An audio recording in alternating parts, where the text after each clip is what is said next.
हामीले प्रकाशको पुस्तक हेरिरहेका छौं र प्रकाशको पुस्तकलाई म कन्टिन्यू गरेर नै जानेछु। हामी आज प्रकाश 5 बाट हेर्ने छौं। सबैजनाले मसँग खोल्नुहोस् प्रकाश 5। हुन्छ, प्रकाश 5 लाई पनि हामी पुरै पढ्ने छैनौं, तर सधैँ जस्तो म तपाईहरुको समक्षमा एक एक पद हामी केलाउँदै जाने छौं। र विशेष गरेर प्रकाश 5 को शीर्षकमा लेखेको छ चर्मपत्रको मुठो र थुमा। हाम्रो नेपाली बाइबलमा चाहिँ त्यस्तो छ। अनि यो चर्मपत्र भन्ने जुन शब्द छ त्यसलाई चाहिँ हामी पुस्तक अथवा किताब पनि भन्न सक्छौं। तर यहाँ चर्मपत्र चाहिँ किन भनेर लेखिएको भन्दाखेरि पुरानो समयमा पुस्तक किताब थिएन अनि उनीहरूले एउटा छालामा नै लेख्ने गर्थे, त्यसैकारण यसलाई चर्मपत्र भनेर ट्रान्सलेसन गरिएको छ नेपाली बाइबलमा। र हामीले एउटा पुस्तक अथवा किताब भनेर बुझ्न सक्छौं। ग्रीक शब्दमा चाहिँ पुस्तक भनेर लेखेको छ, बिब्लियन भनेको चाहिँ पुस्तक हो। अनि हामीले प्रकाश 1 लाई पनि सुरुमा हेरेका छौं। प्रकाश 1 मा चाहिँ प्रभु येशू ख्रीष्टको प्रकाश देखाइएको छ। प्रभु येशू ख्रीष्टले मृत्युलाई जितेर फेरि तेस्रो दिनमा जीवित हुनुभयो अनि उहाँको स्वर्गीय महिमालाई, उहाँको स्वर्गको सिंहासनलाई अनि उहाँको स्वर्गमा हुने 24 धर्मगुरुहरू जो चाहिँ मण्डलीको प्रतिनिधित्व हो अनि 4 जीवित प्राणीहरू जसलाई चाहिँ सराफहरू अथवा स्वर्गदूतहरू भनेर भनिएका छन्, तिनीहरूले उहाँको आराधना गरिरहेको दृश्य हामी 1 अध्यायमा देख्न सक्छौं। 2 अध्याय र 3 अध्यायमा चाहिँ मण्डलीहरूको बारेमा लेखिएको छ अनि यी मण्डलीहरू चाहिँ आजको मण्डलीहरूको प्रतिनिधित्व गर्ने मण्डलीहरू हुन्। यो मण्डलीले चाहिँ हाम्रै मण्डलीहरूलाई केही सन्देशहरू दिइरहेका छन् र प्रभु आउनुभन्दा अगाडि हामी सबै मण्डलीहरू तयार रहनु पर्ने कुरा 2 र 3 ले हामीलाई चुनौती दिएको छ। 4 अध्यायमा हामी पुगेपछि त्यहाँनेर स्वर्गीय सिंहासनको दर्शन, फेरि पनि प्रभु येशू ख्रीष्टको दर्शन भयो अनि स्वर्गको सिंहासनको बारेमा वर्णन गरिएको छ। 24 धर्मगुरुहरू अनि 4 जीवित प्राणीहरूको बारेमा वर्णन गरिएको छ। त्यस पछाडि हामी 5 अध्यायमा आउँदैछौं र आज हामी 5 अध्यायलाई हेर्नेछौं। अब स्वर्गको दृश्य देखेपछि यूहन्नाले स्वर्गको सिंहासनलाई देखेपछि स्वर्गमा 24 धर्मगुरुहरू देखे जसले चाहिँ आफ्नो मुकुट थुमाको अगाडि राखिरहेका थिए अनि त्यसदेखि पछाडि 4 जीवित प्राणीहरूले पनि उहाँको महिमा गरिरहेका थिए। त्यसदेखि पछाडि चाहिँ यूहन्नाले के देखे भन्दाखेरि थुमा अनि एउटा पुस्तक, एउटा किताब अनि त्यो किताबमा चाहिँ 7 वटा मोहरहरू लगाइएको थियो। मोहर भनेको चाहिँ सील हो, सील। जस्तो यो पुस्तक भनेर मानिलिनुहोस् है, अनि यसमा सील भनेको चाहिँ एउटा सील, त्यस पछाडि 2 वटा सील, 3 वटा, 4 वटा, 5 वटा, 6 वटा, 7 वटा। यो पुस्तक वरिपरि 7 वटा सील थियो। अनि हामीलाई थाहा छ यो चाहिँ के भनेदेखि परमेश्वरको इन्साफ, परमेश्वरको न्याय यो संसारमा उहाँले खन्याउन गइरहनु भएको थियो। अनि सबैभन्दा पहिलो इन्साफ, पहिलो न्याय चाहिँ एउटा मोहर खोल्नु साथ सेतो घोडा निस्क्यो, 2टा मोहर खोल्नु साथ रातो घोडा निस्क्यो। त्यो अस्ति नै हामीले बाइबल स्कुलमा पनि अध्ययन गरिसकेका छौं। र 5 अध्यायमा चाहिँ खोलिएको कुरो छैन, एउटा 6 अध्यायबाट चाहिँ मोहरहरू खोलिन सुरु हुन्छ। तर 5 अध्याय चाहिँ 6 अध्यायको लागि एउटा इन्ट्रोडक्टरी च्याप्टर, एउटा परिचय दिने अथवा त्यसको पृष्ठभूमि बाँध्ने अध्याय हामी देख्न सक्छौं। र आउनुहोस् हामी 5 अध्यायको 1 पदबाट सुरु गर्नेछौं। शीर्षक चर्मपत्रको मुठो र थुमा। सिंहासनमा विराजमान हुनुहुनेको दाहिने बाहुलीमा भित्र र बाहिरपट्टि लेखिएको एउटा चर्मपत्रको मुठो मैले देखेँ जो 7 वटा मोहर लगाएर बन्द गरिएको थियो। पुस्तक कसकोमा थियो भन्दाखेरि यहाँनिर बताइएको छ सिंहासनमा विराजमान हुनुहुनेको दाहिने बाहुलीमा। सिंहासनमा विराजमान हुनुहुन्थ्यो जो परमेश्वर हुनुहुन्छ, उहाँको दाहिने हातमा चाहिँ पुस्तक थियो। अनि यो पुस्तकको बारेमा के वर्णन गरेको छ भने भित्रपट्टि पनि बाहिरपट्टि पनि लेखिएको थियो। यसले के संकेत गर्छ भने परमेश्वरको इन्साफ चाहिँ एकदमै हुन आउनेछ। आजसम्म धेरै मानिसहरूले भन्ने गरेका थिए के दुष्ट मानिसहरूको मात्रै फलिफाप हुन्छ र संसारमा, के दुष्ट मानिसहरूले मात्र यो संसारमा राज्य गर्ने हो र धर्मी जनहरूको चाहिँ खै के भयो, के आशिष पाए धर्मी जनहरूले, के प्रतिफल पाए भन्ने प्रश्न भएको थियो। अनि यो पुस्तक जो भित्रपट्टि पनि बाहिरपट्टि पनि लेखिएको थियो यसको अर्थ चाहिँ परमेश्वरको न्याय, परमेश्वरको इन्साफ ती दुष्ट मानिसहरूको लागि पर्याप्त मात्रामा छ। तर उहाँले धीरज गरेर उनीहरूलाई पनि मौका दिइरहनु भएको छ, संसारका मानिसहरूलाई पनि मौका दिइरहनु भएको छ त्यो इन्साफ र त्यो न्यायबाट बाँच्नको लागि। अनि अर्को कुरा हामी यहाँ देख्न सक्छौँ, त्यो पुस्तकको चाहिँ वरिपरि 7 वटा मोहर लगाएर बन्द गरिएको थियो। यसको रहस्य के भने परमेश्वरलाई मात्रै थाहा छ भविष्य। धेरै मान्छेहरूले आज भविष्य बताउने कोसिस गर्छ हैन, तर वास्तवमा भविष्य के छ, कस्तो छ, भविष्यमा के हुन्छ भन्ने कुरो चाहिँ मात्रै परमेश्वरलाई थाहा छ। मोहर लगाउनु भनेको चाहिँ उहाँले बन्द गरेर राख्नु भएको छ। यसलाई कसैले कहिले देख्न सक्दैन, बुझ्न सक्दैन। वास्तवमा यहाँ यूहन्नाले एउटा कुरा पनि भनेको छ, सोधेको पनि छ, यसलाई कसले खोल्नु सक्छ? यसलाई खोल्नु सक्ने कोही पनि छैन। र भविष्यको कुरा जान्ने, बुझ्ने, त्यसलाई राम्रोसँगले व्याख्या गर्न सक्ने कोही पनि छैन, कोही पनि छैन। मात्र एकजना हुनुहुन्छ जसको बारेमा हामी चर्चा गर्दैछौँ। 2 पदमा जाउँ। अनि एउटा बलवान स्वर्गदूतलाई ठुलो आवाजले यसो भनिरहेको मैले देखेँ। प्रकाश 1:1 मा मैले तपाईलाई सुरुमा भनेको थिएँ, प्रकाशको पुस्तकमा धेरै स्वर्गदूतहरूको बारेमा वर्णन गरिएको छ। अनि स्वर्गदूतहरू कसैलाई शक्तिशाली भनेको छ, कसैले चाहिँ मेघ गर्जन जस्तो गर्जिने भनेको छ, कसैलाई चाहिँ लडाई गर्ने स्वर्गदूत, विभिन्न प्रकारको स्वर्गदूतहरू छन्। अनि यहाँनिर चाहिँ स्वर्गदूतलाई चाहिँ के भनिन्छ भने बलवान, एकदमै शक्तिशाली बलवान स्वर्गदूतलाई ठुलो आवाजले यसो भनिरहेको मैले देखेँ, यो मुठो खोल्न र यसका मोहरहरू तोड्न योग्य को छ? स्वर्गदूतले चाहिँ त्यसो भने यो पुस्तकलाई जसमा मोहर लगाइएको छ यसलाई खोल्न योग्य को छ? यो पुस्तकलाई खोल्न कसले सक्छ? अनि 3 पद, स्वर्गमा अथवा पृथ्वीमा वा पृथ्वी मुनि यो चर्मपत्रको मुठो खोल्न वा त्यसभित्र हेर्न सक्ने कोही थिएन। स्वर्गमा अनि पृथ्वीमा अनि पृथ्वी मुनि। यहाँ पृथ्वीमा मात्र भनेको छैन, पृथ्वीदेखि मुनि। पृथ्वी मुनि के छ थाहा छैन, तर बाइबल अनुसार पातल भनेर पनि हामी बुझ्न सक्छौँ। चाहे स्वर्गमा होस्, चाहे पृथ्वीमा होस्, चाहे पातलमा होस्, त्यो पुस्तकलाई खोल्न सक्ने कोही पनि छैन। अनि 4 पद, कोही पनि त्यो चर्मपत्रको मुठो खोल्ने अथवा त्यसभित्र हेर्ने योग्यको नपाइएको हुनाले म खुबै रोएँ। यूहन्नाले खै के बुझ्यो यहाँ स्पष्टसँग बताएको छैन हैन, तर ऊ रुन थाल्यो, एकदमै धेरै रुयो। भन्दैछ म एकदम खुबै रुएँ। किन भन्दाखेरि त्यो पुस्तकलाई खोल्ने कोही पनि भेटाइएन। स्वर्गमा, पृथ्वीमा, पृथ्वी मुनि कोही पनि भेटाइएन। सायद यूहन्नाले बुझेका थिए यो परमेश्वरको इन्साफ हो, परमेश्वरको न्याय हो, संसारको लागि, दुष्टको लागि उहाँले राखी छोड्नु भएको थियो। अब यो दुष्टलाई अनि यो संसारलाई उहाँको न्याय, उहाँको इन्साफ गर्नुपर्ने थियो, तर त्यसलाई खोल्न सक्ने कोही पनि स्वर्गमा पनि थिएन, पृथ्वीमा पनि थिएन, पृथ्वी मुनि पनि थिएन। त्यसै कारण सायद ऊ धेरै दुखित भए अनि रुन थाले। 5 पद, तब धर्मगुरुहरू मध्ये एउटाले मलाई भने, नरो, हेर यहुदाको कुलको सिंह, दाउदको मूल यो मुठो र यी 7 वटा मोहरहरू खोल्न विजयी हुनु भएको छ। हामी यहाँनिर देख्न सक्छौँ स्वर्गको फेरि पनि दृश्यहरू। स्वर्गको दृश्यमा 24 धर्मगुरुहरू छ, अनि 4 जीवित प्राणीहरू छ, अनि स्वर्गदूतहरू छ। यो दृश्य हामी फेरि पनि देख्न सक्छौँ हैन। त्यो स्वर्गदूतले, बलवान स्वर्गदूतले सोधेको थियो, यो पुस्तकलाई खोल्ने को छ? यो पुस्तकलाई खोल्ने योग्यको को छ? कोही पनि भेटाइएन। यूहन्ना एकदमै दुखित भए। अनि फेरि 24 धर्मगुरुहरू मध्ये एकजनाले चाहिँ के भने, नरो, यूहन्नालाई भने, नरो, हेर यहुदाको कुलको सिंह, the lion of the tribe of Judah. प्रभु येशू ख्रीष्टलाई पुरानो करारदेखि नै चाहिँ lion of the tribe of Judah, यहुदाको कुलको सिंह भनेर बताइएको छ, किनकि प्रभु येशू ख्रीष्ट चाहिँ राजाहरूका राजा हुनुहुन्छ। He is the king of the kings. अनि लायन भनेको नि किङ अफ द एनिमल हो, त्यसले त्यो दर्शाउँछ। पुरानो करारदेखि नै यो मेटाफोर प्रभु येशू ख्रीष्टको लागि प्रयोग गरेको हामी देख्न सक्छौँ। अनि दाउदको मूल भनेको चाहिँ के हो? दाउद यहुदाको कुलको हो, अनि यहुदाको कुलको चाहिँ राजा भएर आयो दाउददेखि यता। अनि त्यो दाउदको कुलबाट, दाउदको मूलबाट, दाउदको जेनेरेसनबाट, पुस्ताबाट नै एउटा राजा आउनु पर्नेछ जो चाहिँ संसारको उद्धारकर्ता र मुक्तिदाता हुन्छ भनेर पुरानो करारदेखि नै बताइएको थियो। त्यसै कारण यहाँ भनेको छ यहुदाको कुलको सिंह, दाउदको मूल, जो चाहिँ प्रभु येशू ख्रीष्ट हुनुहुन्छ।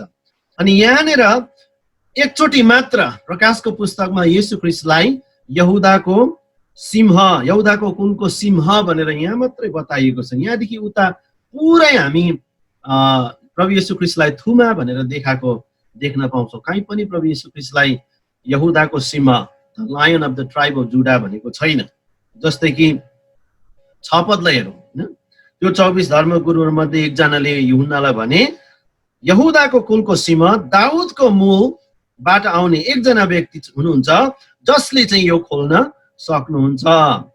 तर 6 मा हेरौँ, अब यूहन्नाले सोच्यो अब सिंह अब मैले देख्न पाउनेछु, यहुदाको कुलको सिंहलाई म देख्न सक्नेछु भनेर उनले सोच्यो। तर 6 पदमा के छ, तब मैले एउटा थुमा उभिरहनु भएको देखेँ जो मारिएको जस्तो देखा पर्नुहुन्थ्यो। थुमाको अर्थ नै यो, थुमाको अर्थ के भने जो मारिन्छ, जसलाई बलि गरिन्छ। पुरानो करारदेखि नै यो हामीले बुझ्दै आउन सक्छौँ। थुमालाई चाहिँ, थुमा भन्नु साँच्चै बलि हो हैन, जसको रगत बगाइन्थ्यो, जसलाई चाहिँ बलिदान चढाइन्थ्यो पाप क्षमाको लागि। र यूहन्नाले चाहिँ सोचेको थियो, धर्मगुरुहरूमध्ये एकजना उसलाई भनेको थियो यहुदाको कुलको सिंहले मात्र यो खोल्न सक्छ। अनि उसले सोचेको थियो अब म सिंहलाई देख्न पाउनेछु। तर उल्टा, त्यसको ठिकै उल्टा, त्यो चाहिँ के थियो, थुमा, एउटा थुमालाई देख्यो। थुमा चाहिँ एकदमै सोझो प्राणी पनि हो, त्यसलाई सजिलैसँग मार्न सकिन्छ, मर्नको लागि पनि एकदमै तयार भइरहेको प्राणी जस्तै बुझ्न सकिन्छ। र थुमालाई उभिरहनु भएको देखे जो चाहिँ मारिनु भएको जस्तो देखा पर्नुहुन्थ्यो। थुमाको अर्थ नै हो बलिदान। हामी पापी मानिसहरूको लागि उहाँ बलि भएर संसारमा आउनु भएको थियो। यहाँ अलिकति मुनि उहाँ सिंहासन र 4 जीवित प्राणीहरूका बीचमा र धर्मगुरुहरूका माझमा हुनुहुन्थ्यो। उहाँका 7वटा सिंह र 7वटा आँखा थिए, जुनहरू सारा पृथ्वीमा पठाइएका परमेश्वरका 7 आत्मा हुन्। 7वटा सिंह र 7वटा आँखा भनेको चाहिँ 7वटा आत्माहरू। अनि यहाँ 7 आत्मा किन भन्यो भन्दाखेरि सायद 3 र 4 मा 7 मण्डलीहरूको कुरा गरेको छ। हरेक मण्डलीमा एउटा एउटा आत्मा पठाइएको कुरा 2 अध्याय र 3 अध्यायले गरेको छ। अनि 7 प्रकाशको पुस्तकमा यस कारणले पनि देखाउन चाहेको छ किनकि प्रकाशको पुस्तक चाहिँ अब संसारको अन्त हो, अब परमेश्वरको योजना, परमेश्वरको प्लान चाहिँ अब सिद्ध भयो भनेर सिद्धताको एउटा नम्बर पनि हो 7 नम्बर चाहिँ। त्यसकारण 7 नम्बरलाई धेरै देखाइएको छ, द नम्बर अफ पर्फेक्सन। र यहाँनिर हामी विशेष गरेर थुमाको बारेमा म तपाईलाई केही छिन बताउन चाहन्छु। यो थुमा भन्ने कुरा चाहिँ जो पुरानो करारबाट नै आएको थियो कि यो बलिदानको एउटा चित्र हो, यसलाई नयाँ करारमा पनि विशेष गरेर यूहन्नाले नै देखाएको छ। हामीलाई थाहा छ प्रकाशको पुस्तक कसले लेख्यो, यूहन्नाले। यही यूहन्नाले सुसमाचारको पुस्तक पनि लेखे अनि 3वटा पत्रहरू पनि लेखे। अनि यूहन्नाले नै सुसमाचारको पुस्तकमा 1:29 मा, सुसमाचार यूहन्ना 1:29 मा के भने, Behold the Lamb of God that takes away the sin of the world. हेर परमेश्वरको थुमा जसले संसारको पापलाई उठाइ लैजानेछन्। जब यूहन्ना कहाँ प्रभु येशू ख्रीष्ट बप्तिस्मा लिनु आउनुभयो अनि यूहन्नाले जब प्रभु येशू ख्रीष्टलाई देखे तब उसले भने उहाँ चाहिँ को हुनुहुन्छ, परमेश्वरको थुमा, संसारको पापलाई उठाइ लैजाने परमेश्वरको थुमा। यद्यपि येशू ख्रीष्ट बप्तिस्मा दिने यूहन्ना कहाँ बप्तिस्मा लिनको लागि आइरहनु भएको थियो, तर यूहन्नाले प्रभु येशू ख्रीष्टलाई परबाट नै चिने अनि भन्दैछन् उनी चाहिँ परमेश्वरको थुमा हुनुहुन्छ जसले संसारको पापलाई उठाइ लैजानुहुन्छ। अनि प्रभु येशू ख्रीष्टलाई चाहिँ प्रकाशको पुस्तकमा चाहिँ थुमा भनेर किन देखाइयो भन्दा 2टा कुरा छ। थुमा नै हाम्रो उद्धारकर्ता, हामीलाई छुटकारा दिने हुनुहुन्छ, अनि थुमा नै न्यायकर्ता पनि हुनुहुन्छ। मैले धेरै वचनहरू नोट गरेर ल्याएको छु। प्रकाशको पुस्तकलाई हामी बाइबल स्कुल पढ्नेहरूले चाहिँ पढिसक्यौँ, तर पनि तपाईहरुलाई मैले अस्ति भनेको थिएँ थुमा भन्ने शब्द जहाँ जहाँ पाउनुहुन्छ नोट गर्नुहोस्। मैले आज सबै यहाँ लेखेर ल्याएको छु, तर यो सबै चाहिँ म भन्न सक्दिनँ होला किनभने समय एकदमै कम्ती छ। त्योभन्दा अगाडि हामी 9 पदलाई पनि हेरौँ।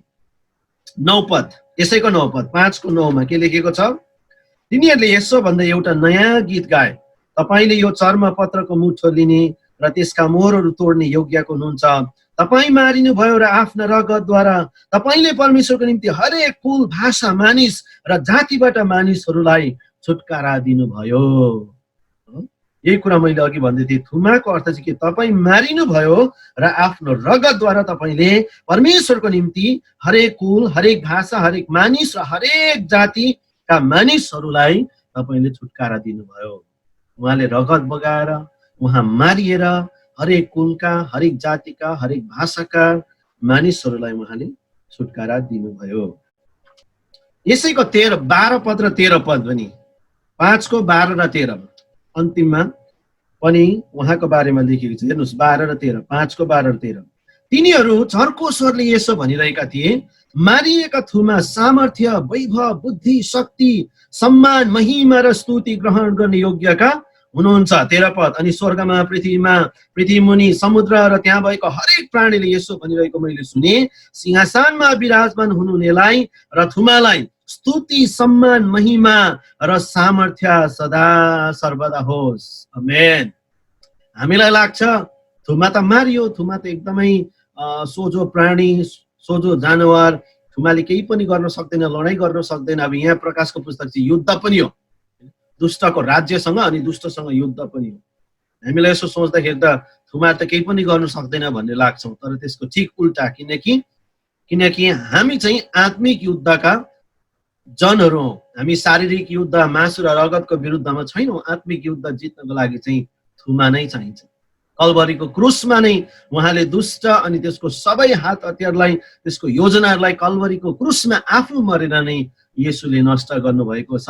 तर मैले तपाईँलाई के भन्न खोजिरहेको छु भने 12 र 13 ले के भन्दैछ भने, हेर्नुहोस्, अर्को भाषामा भन्नुपर्दा चाहिँ थुमा चाहिँ को भन्दाखेरि, अथवा मारिएको थुमा चाहिँ को भन्दाखेरि, मारिएको थुमा चाहिँ त्यस्तो व्यक्ति हुनुहुन्छ जो चाहिँ सामर्थ्य, वैभव, बुद्धि, शक्ति, सम्मान, महिमा र स्तुतिको योग्यको हुनुहुन्छ। थुमा को हुनुहुन्छ, अथवा मारिएको थुमा को हुनुहुन्छ? वैभव, सामर्थ्य, बुद्धि, सम्मान, महिमा, स्तुतिको योग्यको हुनुहुन्छ। त्यस कारणले हामीले थुमा भन्दाखेरि चाहिँ हामीले सिंह भन्दा पनि झनै शक्तिशाली, आत्मिक रूपमा चाहिँ झनै शक्तिशाली व्यक्तित्व हामी बुझ्न सक्छौँ थुमा भन्दाखेरि। अनि मैले अघि तपाईँहरूलाई भन्दै थिएँ 6 को 16 मा लेखेको छ थुमा नै योग्यको हुनुहुन्छ। 7 को 9 मा लेखेको छ ग्रेट मल्टिट्युड बिफोर द ल्याम्ब, थुमाको अगाडि ठुलो भिड थिए। 7 को 10 मा, म एकदम छिटो भने तपाईँलाई कहाँ थुमा लेखेको छ प्रकाशको पुस्तकमा, यहुदाको कुलको सीमा भनेर बताएको छैन, खालि थुमा। 7 को 10 मा salvation belongs to the lamb, थुमाको नै शक्ति, मुक्ति चाहिँ थुमाकोमा नै छ, उहाँद्वारा मात्र मुक्ति मिल्छ भनेर लेखेको छ। 7 को 14 मा लेखेको छ they have washed their robes and made them white in the blood of the lamb, थुमाको रगतद्वारा नै तिनीहरूले आफैलाई शुद्ध बनाएको छन् र सेतो वस्त्र पहिरेका छन्। 7 को 17 मा लेखेको छ lamb will be their shepherd, थुमा नै तिनीहरूका गोठाला हुनुहुनेछ।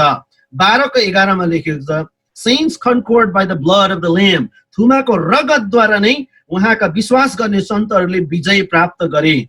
13 को 8 मा लेखेको छ book of life of the lamb, थुमाको जीवनको पुस्तक भनेर 13 को 8 मा लेखेको छ। 14 को 1 मा लेखेको छ ल्याम्ब स्ट्यान्डिङ अन माउन्ट जायोन, सियोन डाँडामा उभिरहनु भएको थुमा। अनि 14 को 10 मा लेखेको छ they will be tormented with fire and sulfur in the presence of the holy angels and in the presence of the lamb, they भनेको चाहिँ जसले 666 को छाप लगाउँछ अनि त्यो पशु ख्रीष्ट विरोधीको आराधना गर्छ, पूजा गर्छ, तिनीहरूलाई चाहिँ के गर्छ, थुमाको अगाडि नै यातना दिन्छ अनि आगोमा फालिन्छ। अनि 15 को 3 मा लेखेको छ सङ अफ द ल्याम्ब, थुमाको गीत भनेर 15 को 3 मा लेखेको छ। 17 को 14 मा लेखेको छ they will make war on the lamb and the lamb will conquer them, they भनेको स्त्री र पुरुष जो चाहिँ 17 अध्यायमा छ। अस्तिको हप्ता मैले वचन प्रचार गरेँ, स्त्री र पुरुषले चाहिँ, स्त्री भनेको बेबिलोन अनि पशु भनेको चाहिँ बिस्ट भनेको चाहिँ ख्रीष्ट विरोधीले थुमासँग युद्ध गर्नेछन्, तर थुमाले तिनीहरूलाई जित्नेछन्। 19 को 6, 9 अनि 19 को धेरै पदहरूमा चाहिँ म्यारिएज अफ द ल्याम्ब, थुमाको विवाह भनेर लेखिएको छ। अब मैले धेरै वचनहरू तपाईँलाई भने मेरो अरू मैले वचन तपाईँको समक्षमा राख्न सक्दिनँ। 19 को 3 मा लेखेको छ, 21 को 9 मा लेखेको छ, 21 को 14 मा लेखेको छ, 21 को 22 मा लेखेको छ, 21 को 23 मा लेखेको छ, 21 को 27 मा लेखेको छ, 22 को 1 मा लेखेको छ, 22 को 3 मा लेखेको छ। हेर्नुहोस् थुमा भन्ने कति चाहिँ छ प्रकाशको पुस्तकमा? धेरै धेरै धेरै धेरै धेरै छ। मतलब थुमा को हुनुहुन्छ, किन थुमा प्रयोग गरे भने चाहिँ हामी प्रकाशकै पुस्तक थुमा कहाँ लेखेको छ त्यसलाई टिपेर अध्ययन गरे भने हामी थाहा पाउन सक्छौँ। तपाईँले अध्ययन गर्नुहोस् घरमा। मैले छिटो भने किनभने मैले धेरै कुरा कभर गर्नु छ, तर तपाईँले घरमा प्रकाशको पुस्तक पढ्नुहोस् अनि लेख्नुहोस् थुमा भन्ने कहाँ लेखिएको छ अनि अध्ययन गर्नुहोस्। अनि कलसी 2:15 मा लेखिएको छ, त्यसलाई हामी पढ्नेछौँ। कलसी 2:15, Colossians 2:15। कलसी 2:15 मा यस्तो लेखेको छ, उहाँले प्रधानताहरू र शक्तिहरूलाई निशस्त्र पारी ती सबैमाथि क्रुसमा विजय प्राप्त गर्नुभयो र तिनलाई खुल्लम खुल्ला तमासा बनाइदिनु भयो। येशू ख्रीष्टले कल्वरीको क्रुसमा 3वटा कुरा गर्नुभयो। हेर्नुहोस्, प्रधानताहरू र शक्तिहरूलाई भनेको दुष्टको के छ, स्वर्गमा उनीहरूको र्याङ्किङ छ, दुष्टको पनि राज्य छ, कसै प्रधानताहरू छ, कुनै शक्तिहरू छ, तिनीहरूलाई प्रभु येशू ख्रीष्टले नम्बर 1 मा निशस्त्र पार्नुभयो। निशस्त्र भनेको तिनीहरूको हतियार सबै खोज्नु भयो, अब तिनीहरूसँग हतियार छैन, 1 नम्बर कुरा। दोस्रो नम्बर कुरा, उहाँले क्रुसमाथि विजय प्राप्त गर्नुभयो। Jesus won the victory on the cross of Calvary। Number 3 मा तिनीहरूलाई खुल्लम खुल्ला तमासा बनाइदिनु भयो। इङ्ग्लिसमा पनि मैले लेखेको छु, Jesus disarmed the powers and authorities of the devil and his kingdom. Number 2, he triumphed over them by the cross. Number 3, he made them a public spectacle of them. In other words, Jesus put them to a shame publicly. Publicly देख्ने गरी चाहिँ तिनीहरूलाई, दुष्टलाई, तिनीहरूका राज्यलाई, तिनीहरूको शक्तिलाई प्रभु येशू ख्रीष्टले खुल्लम खुल्ला तमासा बनाइदिनु भयो। पहिलो पत्रुस 1:19 मा लेखेको छ, You have been bought with the precious blood of the Lamb। तिमीहरू चाहिँ सुन चाँदीले होइन, पिता पुर्खाले कमाएका धन सम्पत्तिहरूले होइन, पिता पुर्खाले गरेका रीतिथितिहरूले होइन, तर थुमाको जस्तो निष्कलङ्क र निर्दोष रगतले तिमीहरू किनिएका छौ। त्यसकारणले हामीले यहाँ प्रकाशमा हेर्यौं, जो थुमा, जो मात्र त्यो मोहरलाई खोल्ने योग्य हुनुहुन्छ, उहाँलाई प्रकाशको पुस्तकमा थुमा भनेर चाहिँ किन देखाइएको छ भने संसारलाई जित्नुहुने, दुष्टलाई जित्नुहुने, त्यसको राज्यलाई तहस नहस गर्नुहुने, तपाईँ र मलाई पापको क्षमा दिनुहुने, तपाईँ र मलाई उद्धार र मुक्ति दिनुहुने उहाँ मात्रै हुनुहुन्छ। वास्तवमा थुमा को हुनुहुन्छ? सारा महिमा, वैभव, इज्जत, मान, सम्मान, ज्ञान, धन्यवादका योग्यका परमेश्वर हुनुहुन्छ। अगाडि म पढ्नेछु, हामी 7 पदमा छौँ। कतिको 7? 5 को 7। उहाँ जानुभयो र सिंहासनमा विराजमान हुनेको दाहिने बाहुलीबाट त्यो मुठी लिनुभयो। सिंहासनमा बस्नु भएको परमेश्वर हुनुहुन्छ, पिता हुनुहुन्छ, उहाँको दाहिने हातमा चाहिँ त्यो पुस्तक छ, उहाँले त्यो पुस्तक लिनुभयो। थुमाले 8 पद, जब उहाँले त्यो मुठो लिनुभयो तब ती 4 जीवित प्राणी र 24 धर्मगुरुहरू थुमाको सामुन्ने घोप्टो परे। अब फेरि पनि के गरे? 4 जीवित प्राणी र 24 धर्मगुरुहरूले थुमालाई आराधना गरे। घोप्टो परे भनेको दण्डवत गरे र उहाँको आराधना गरे। प्रत्येकको हातमा वीणा र धूपले भरिएका सुनका पात्रहरू थिए, जो सन्तहरूका प्रार्थना हुन्। यहाँनिर सन्तहरूको प्रार्थना भनेको तपाईँ र मेरो विश्वासीहरूको प्रार्थनालाई चाहिँ यहाँनिर धूपसँग तुलना गरिएका छन्। अनि तपाईँ र मेरो प्रार्थना पनि धेरै महत्त्वपूर्ण छ भन्ने कुरो यो खण्डले हामीलाई देखाउँदछ। परमेश्वरको सिंहासनमा सन्तहरूले गरेको प्रार्थना पुगेको कुरा हामी यहाँनिर देख्न पाउन सक्छौँ। म तपाईँलाई 1-2 कुरा भन्न चाहन्छु प्रार्थनाको बारेमा। हुन त हामीले अगाडि पनि अलिअलि डिस्कस गरिसकेका छौँ। प्रार्थना चाहिँ के हो भन्दाखेरि स्पिरिचुअल वारफेयर, आत्मिक युद्ध हो। तपाईँ र हामीहरू आत्मिक युद्धमा छौँ र आत्मिक युद्धमा विजय हासिल गर्नको निम्ति चाहिँ महत्त्वपूर्ण हतियार एउटा प्रार्थना हो। एफिसीको पुस्तकमा धेरै हतियारहरू बताइएको छ, तर ती हतियारहरू मध्ये प्रार्थनाको बारेमा निकै त्यहाँनिर बयान गरिएको छ। दानियल 10:13 मा दानियलले गरेको प्रार्थना चाहिँ दुष्टले रोकेको थियो 21 दिनसम्म, अनि माइकल स्वर्गदूत आएर चाहिँ त्यो दुष्टसँग लडाई गरेको थियो। भन्नुको अर्थ प्रार्थनाले चाहिँ साँच्चै नै आत्मिक क्षेत्रहरूमा, आत्मिक स्थानहरूमा केही न केही काम गर्छ। त्यसले दुष्टको राज्यमा धेरै नै खैला बैला मचाउँछ। त्यसै कारण चाहिँ दुष्टले चाहिँ दानियलको प्रार्थनालाई रोक्ने कोसिस गरेको थियो। अनि तपाईँ र मेरो सहायताको लागि चाहिँ माइकल स्वर्गदूत पनि आउनुहुन्छ। तर मैले भन्न खोजेको के भने प्रार्थना विश्वासीहरूको महत्त्वपूर्ण भाग हो। हामीले गर्नुपर्छ प्रार्थना। यद्यपि हाम्रो आँखाले चाहिँ देख्न सक्दैन होला मैले गरेको प्रार्थनाले के भयो, हामीले गरेको प्रार्थनाले के भयो भनेर त्यति साह्रो यहाँ आँखाले देख्न सक्दैनौँ। तर त्यो आत्मिक क्षेत्रमा चाहिँ केही न केही भइरहेको छ। हामीले यो कुरा बाइबलबाट स्पष्टसँग बुझ्न सक्छौँ। प्रकाश 12:7 पनि लेखिएको छ कि माइकल स्वर्गदूत आएर दुष्टसँग लडाई गरेको। लडाई चाहिँ एकदमै स्पिरिचुअल वारफेयर इज रियल। त्यसकारण हामीले प्रार्थना गर्नुपर्छ। एफिसी 6:18 प्रार्थना चाहिँ एउटा हतियार हो, आत्मिक हतियार हो, अफेन्सिभ वेपन होइन। त्यहाँनिर 5वटा डिफेन्सिभ वेपनको कुरा गरेको छ एफिसी 6:10 देखि मुनि होइन। एउटा मुक्तिको टोपी, धार्मिकताको छातीपाता, विश्वासको ढाल, सत्यताको पेटी, सुसमाचारको जुत्ता, यी सबै 5वटा चाहिँ डिफेन्सिभ वेपन आफूलाई रक्षा गर्ने मात्रै हो। तर अफेन्सिभ वेपन चाहिँ अन्तमा बताएको छ एउटा परमेश्वरको वचन हो अनि प्रार्थना। र परमेश्वरको वचन पनि महत्त्वपूर्ण छ, प्रार्थना पनि महत्त्वपूर्ण छ। यो दुईटा छैन भने चाहिँ हामी दुष्टको अग्निबाणलाई रोक्दै चाहिँ बस्छौँ, सुरक्षा चाहिँ हुन्छौँ, तर प्रहार चाहिँ गर्न सक्दैनौँ। अफेन्सिभ वेपन चाहिँ के हो? एउटा परमेश्वरको वचन हो, अर्को चाहिँ प्रार्थना हो। यो दुईटा अफेन्सिभ वेपन एकदमै महत्त्वपूर्ण छ। फिलिपी 4:6 pray in adverse situation and God will give you peace in your mind. हामीलाई कोही बेला धेरै निराश, दुःखहरू, धेरै प्रकारको समस्याहरू, कठिन परिस्थितिहरू आउँछ। तर हरेक कुरामा धन्यवाद देऊ अनि परमेश्वरसँग अन्तर्विन्ती गर, निवेदन जाहेर गर भनेर लेखिएको छ। अनि परमेश्वरले के गर्नुहुन्छ? हाम्रो समझले नै भ्याउन नसक्ने प्रकारको शान्ति दिनुहुन्छ, जसले चाहिँ हाम्रो हृदयलाई रक्षा गर्दछ। Our prayer does effect in spiritual realms. हामीले गरेको प्रार्थनाले चाहिँ आत्मिक क्षेत्रहरूमा चाहिँ धेरै कुरा गर्दछ। हामी यिनीहरू पनि देख्न सक्छौँ 8:3 र 4 प्रकाश 8:3 र 4 हेर्नुहोस् त के लेखेको छ।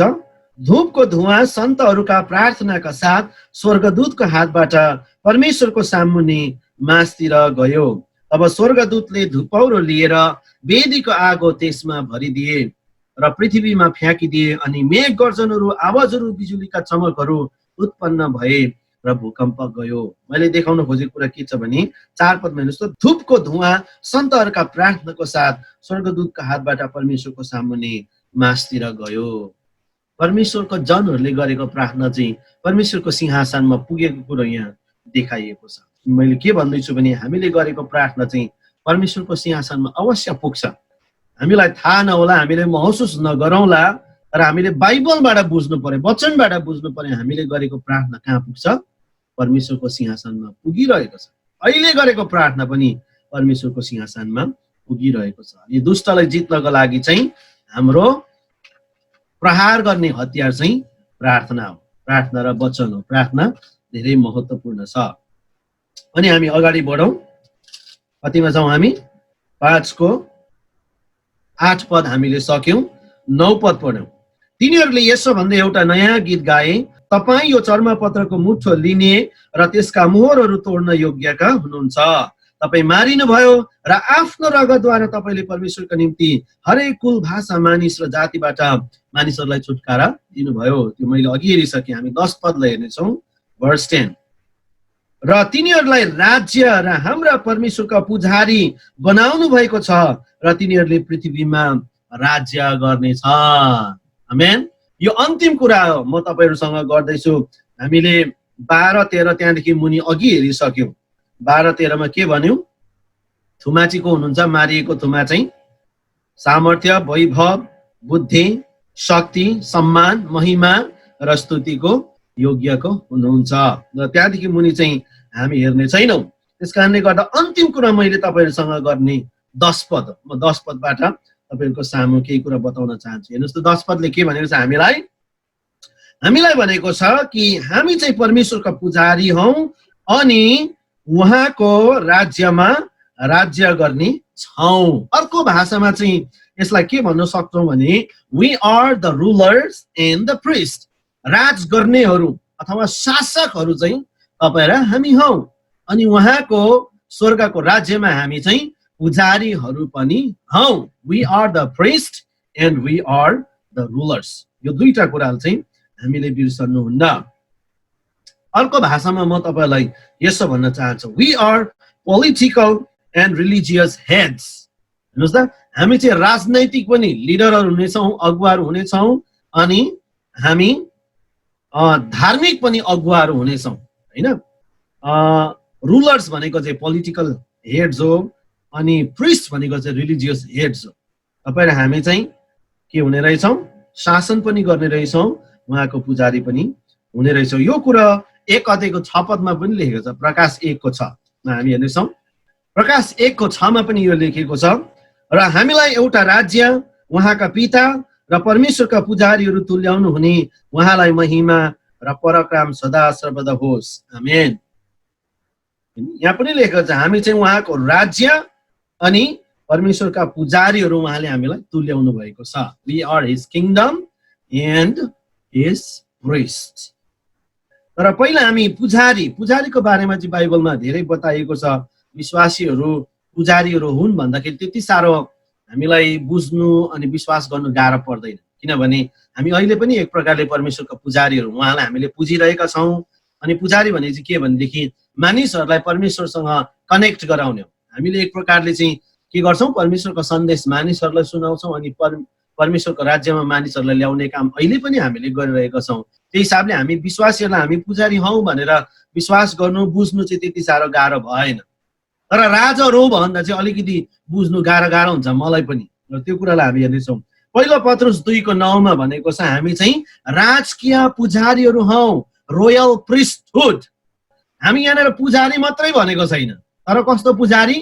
राजाको घरको, राजाको घरानाको पुजारीहरू हौँ। दुईटै कुरा जोडिएको छ। यो पुजारी मात्रै होइन, तर राजाको घरको पुजारीहरू हौँ भनेपछि हामी एक प्रकारले राजाहरूकै दर्जामा हामी पुगेका छौँ। पुजारी भनेर चाहिँ बाइबलले धेरै ठाउँ बताएको छ। पहिलो पत्रुस 2को 9 मा पनि हामीलाई पुजारी भनेर बताइएको छ।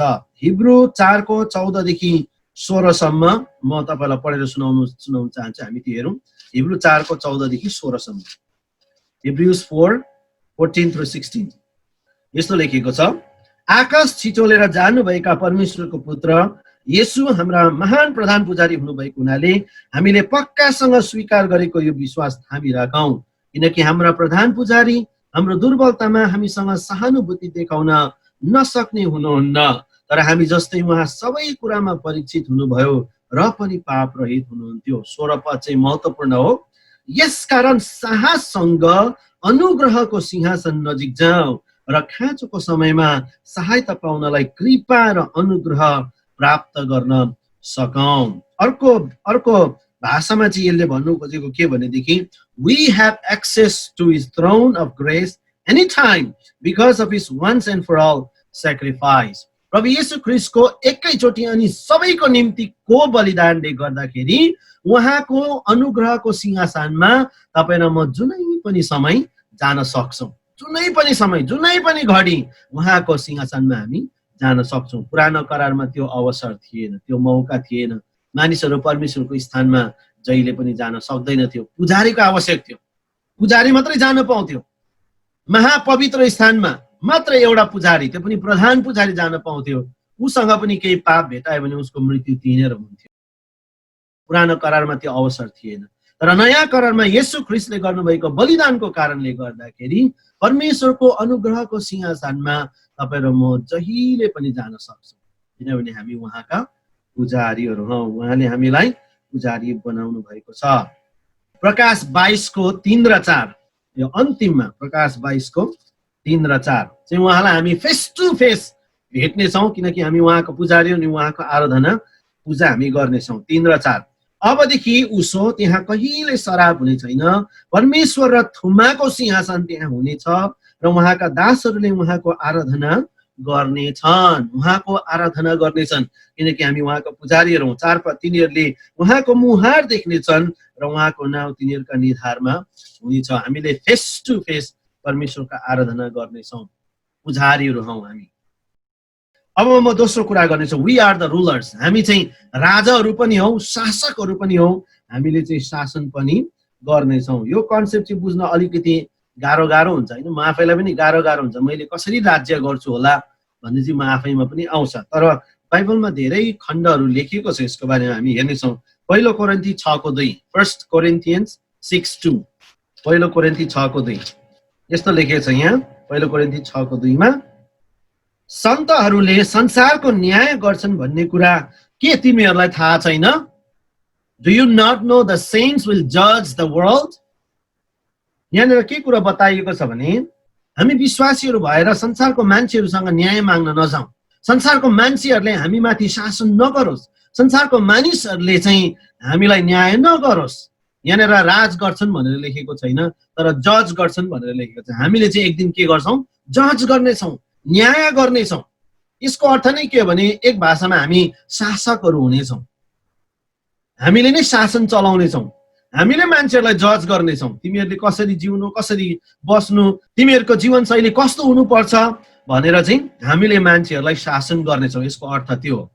त्यसकारणले यहाँ पहिलो कोरिन्थी 6 ले चाहिँ के भन्दैछ भने हामी विश्वासीहरू हौँ भनेदेखि चाहिँ हाम्रो समस्याहरू लिएर अन्य जातिहरूकोमा नजाउँ भनेर एउटा शिक्षा पनि हो, मण्डलीलाई डक्ट्रिन पनि हो।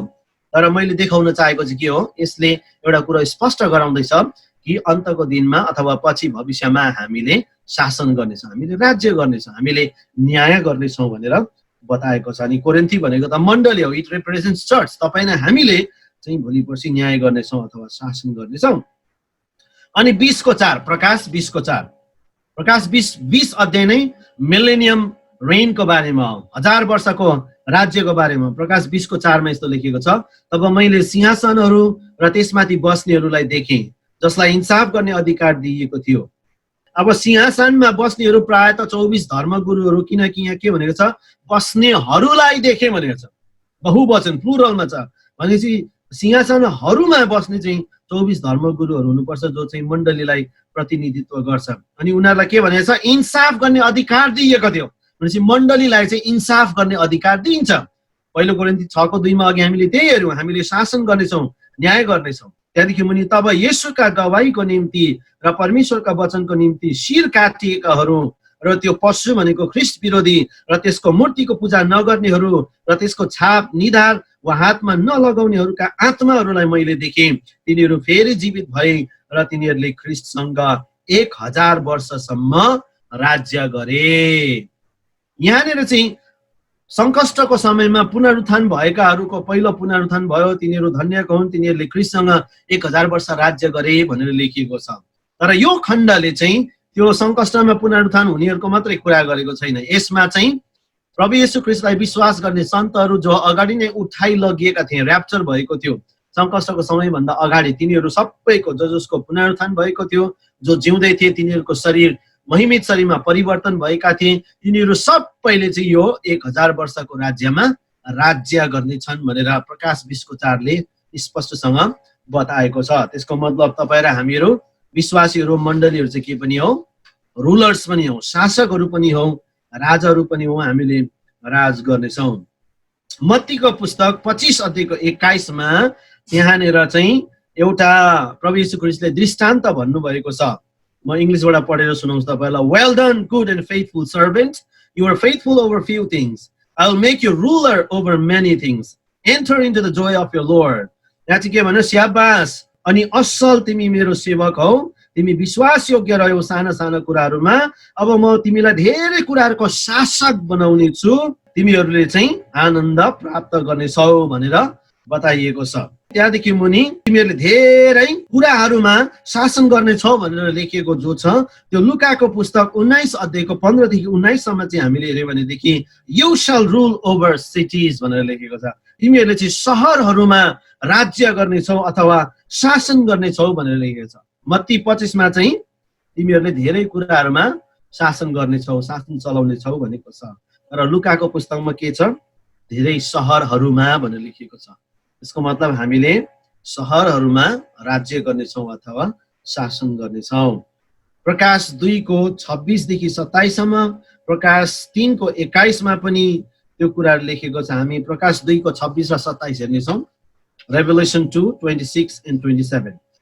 प्रकाश 2 को 26 र 27 मा यस्तो लेखेको छ, जसले जित्छ र मेरा कामहरूलाई आखिर समय कायम राख्छ त्यसलाई म जाति जातिमाथि अधिकार दिनेछु र फलामको डन्डाले माटोका भाँडाहरू टुक्रा टुक्रा पारेर फोरे झैं त्यसले तिनीहरूलाई शासन गर्नेछ, जसरी मैले पनि मेरा पिताबाट अधिकार पाएको छु।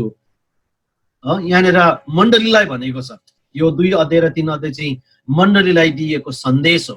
अनि यहाँ मण्डलीले के गर्नेछन्? मण्डलीलाई शासन गर्ने अधिकार दिनेछन् र मण्डलीले चाहिँ राज्य गर्नेछन् भनेर बताएको छ। 3:21 मा, प्रकाश 3:21 यस्तो लेखिएको छ, जसले जित्छ त्यसलाई म मेरो सिंहासनमा मसित बस्न दिनेछु। कविले भनिन्छ मेरो सिंहासनमा म त्यसलाई बस्न दिनेछु, जसरी म आफैले पनि जिते र मेरा पितासँग उहाँको सिंहासनमा बसेको छु। अर्थात् उहाँको सिंहासनमा बस्नु भने के हो? उहाँको सिंहासनमा बस्नेले चाहिँ शासन गर्छ, अधिकार चलाउँछ। त्यस हिसाबले चाहिँ तपाईँ र मलाई चाहिँ उहाँको पुजारीहरू अनि शासनहरू भनिएको छ। हामी फर्केर जाउँ, प्रकाश 5:10 मा छौँ हामी। प्रकाश 5:10 र तिनीहरूलाई राज्य र हाम्रा परमेश्वरका पुजारी बनाउनु भएको छ र तिनीहरूले पृथ्वीमा राज्य गर्नेछन्। हामी चाहिँ पृथ्वीमा राज्य गर्ने उहाँका पुजारीहरू हौँ अनि शासकहरू हौँ, राजाहरू हौँ। कुनै कुनै बाइबलमा खण्डहरूमा राजकुमारहरू पनि भनेर लेखेको छ। त्यहाँदेखि मुनि हेरौँ 11, तब मैले हेरेँ अनि सिंहासन, जीवित प्राणीहरू र धर्मगुरुहरूका वरिपरि धेरै स्वर्गदूतहरूका आवाज सुने। तिनीहरूको संख्या लाखौं र करोडौं थियो। स्वर्गमा धेरै करोडौंको संख्यामा चाहिँ स्वर्गदूतहरू हुनुहुँदो रहेछ। अनि उनीहरूले चाहिँ चर्को स्वरले यसो भनिरहेका थिए, एउटा गीत गाइरहेका थिए थुमाको बारेमा। अनि मैले अघि सकेँ, मारिएको थुमा चाहिँ को हुनुहुन्छ? स्वर्गदूतहरूको गीतले बताउँछ मारिएको थुमा चाहिँ कमजोर हुनुहुन्न, उहाँ त विजयीहरूका पनि विजयी, राजाहरूका राजा, प्रभुहरूका प्रभु हुनुहुन्छ। मारिएको थुमा त सामर्थ्य, वैभव, बुद्धि, शक्ति, सम्मान, महिमा र स्तुतिको योग्य हुनुहुन्छ। 13 पदमा, अनि स्वर्गमा, पृथ्वीमा, पृथ्वीमुनि, समुद्र र त्यहाँ भएको हरेक प्राणीले, यहाँ चाहिँ स्वर्गदूतले होइन, हरेक प्राणीले, स्वर्गमा, पृथ्वीमा, पृथ्वीमुनि भएका, समुद्र र त्यहाँ भएको हरेक प्राणीले चाहिँ फेरि पनि एउटा गीत गाइरहेका थिए थुमाकै बारेमा। के भनिरहेका थिए? सिंहासनमा विराजमान हुनुहुनेलाई र थुमालाई स्तुति, सम्मान, महिमा र सामर्थ्य सदा सर्वदा होस्। थुमा नै विजयी परमेश्वर हुनुहुन्छ। थुमा नै तपाईँ र मेरो छुटकारा दिने हाम्रो उद्धारकर्ता र मुक्तिदाता हुनुहुन्छ। दुष्टलाई जित्ने, दुष्टको राज्यलाई पुरा संहार गर्न सक्नुहुने चाहिँ थुमा नै हुनुहुन्छ। संसारमा न्याय गर्नुहुने, संसारमा इन्साफ गर्नुहुने योग्य थुमा नै हुनुहुन्छ। र भविष्यलाई कन्ट्रोल गर्न सक्नुहुने थुमा नै हुनुहुन्छ। मोहरलाई खोल्न सक्ने थुमा नै हुनुहुन्छ। 14 पद, तब ती चारै जीवित प्राणीले भने आमीन। 4 जीवित प्राणीहरू चाहिँ स्वर्गदूतहरू, जसलाई सराफ पनि भनिएको छ। अनि ती धर्मगुरुहरूले घोप्टो परेर दण्डवत गरे। हामीले 5 अध्यायलाई सिद्ध्याएका छौँ। मैले 3वटा कुरा तपाईँहरूको समक्षमा गरेँ। विशेष गरेर 6 पदमा जहाँनिर थुमा भनेर बताइएको छ, थुमा मात्र योग्यको भेटाइयो जसले चाहिँ मोहरलाई खोल्न सक्नुहुन्थ्यो। र थुमा चाहिँ कमजोर प्राणी होइन, तर संसारको राज्यहरूलाई जित्न सक्नुहुने, दुष्टलाई जित्न सक्नुहुने, तपाईँ र मलाई जीवन दिन सक्नुहुने, तपाईँ र मलाई उद्धार गर्न सक्नुहुने हाम्रो सृष्टिकर्ता, हाम्रो उद्धारकर्ता थुमा हुनुहुन्छ। त्यस पछाडि हामीले 8 पदबाट सन्तहरूको प्रार्थनाको बारेमा हेऱ्यौँ। सन्तहरूको प्रार्थना धेरै महत्त्वपूर्ण छ। हामीले प्रार्थना गर्नुपर्छ। हाम्रो प्रार्थनाले चाहिँ साँच्चै आत्मिक युद्ध भइरहेको छ र त्यो आत्मिक युद्धमा धेरै प्रभाव पार्छ। हाम्रो प्रार्थना साँच्चै परमेश्वरको सामुन्ने स्वर्गको सिंहासनमा पुग्छ। त्यसकारण हामीले प्रार्थना गर्न निराश हुनु हुँदैन। अनि अन्तिममा हामीले हेऱ्यौँ 10 पदबाट कि हामीहरू चाहिँ परमेश्वरका पुजारीहरू हौँ अनि परमेश्वरका राज्यको शासकहरू हौँ। यो वचनले चाहिँ हामीलाई उत्साह दिन्छ, प्रोत्साहन दिन्छ कि हामी चाहिँ के गरौँ? परमेश्वरको पछि लागौँ, उहाँको वचनलाई सिकौँ, सङ्गतिमा लागेर हौँ, आराधना गर्न हामी सिकौँ, किनकि हामी चाहिँ उहाँका पुजारीहरू हौँ। अनि भविष्यमा हामीले राज पनि गर्नेछौँ। उहाँले हामीलाई शासकहरू, राजकुमारहरू बनाउनु भएको छ। कति ठुलो आशिष, कति ठुलो सौभाग्य परमेश्वरले तपाईँ र हामीलाई, मण्डलीलाई दिनुभएको छ। परमेश्वरले यो वचनबाट हामी सबैलाई आशिष गर्नुभएको होस्।